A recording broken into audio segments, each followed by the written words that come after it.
Hi, I'm Rob Stevens and I'm the Operations Director for Optic Solutions. We're a digital marketing business based in Exeter and I'm here to talk to you about self-awareness.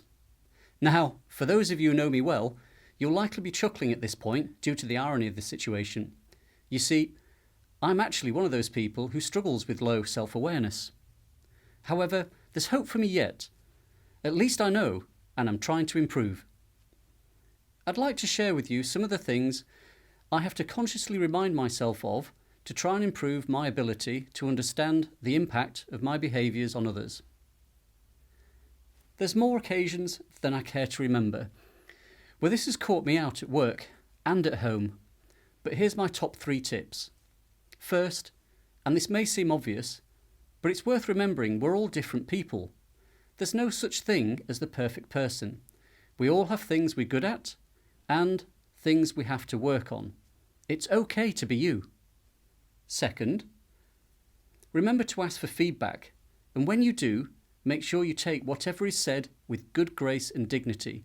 Resist the urge to talk back, and remember to thank them for the comments. Third, look for a mentor, someone you can trust and who can be honest and open with you.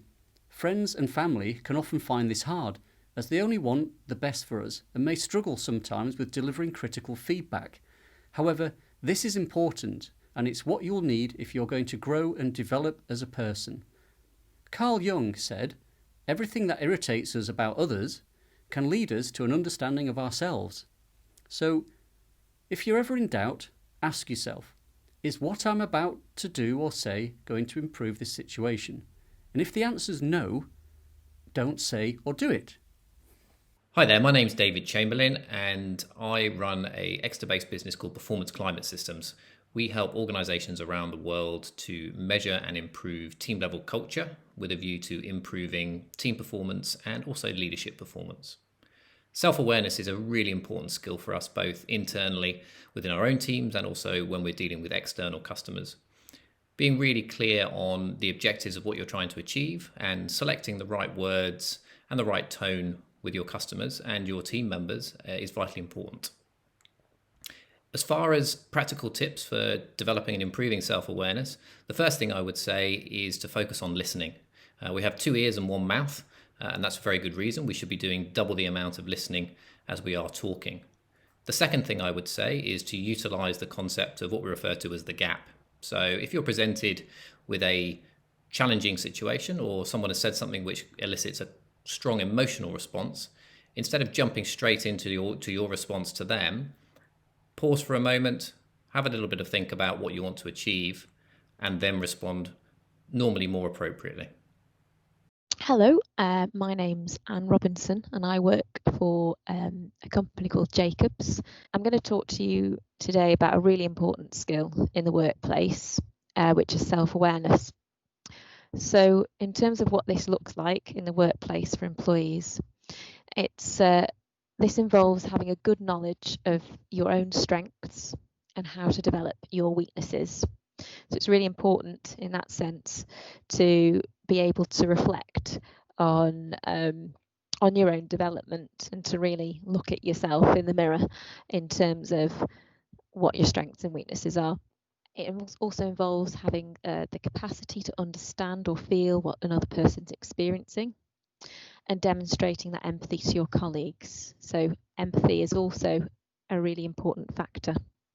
And also self-awareness is about being able to control your emotions and manage your stress and your time well. So to improve your self-awareness, you can sort of take ownership, for example, of your own personal development and ask others for feedback and listening to their responses. And I know sometimes it can be difficult to ask for feedback sometimes because you're never sure what the response is going to be, but it's a really important way of seeing how you come across to others, and it helps to increase your self-awareness.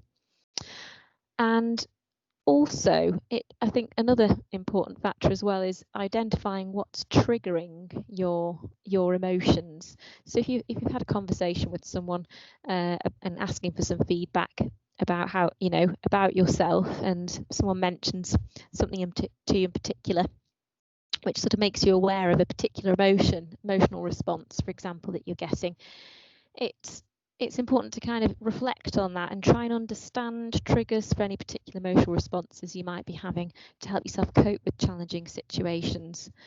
So I hope that's helpful. Thank you. Bye.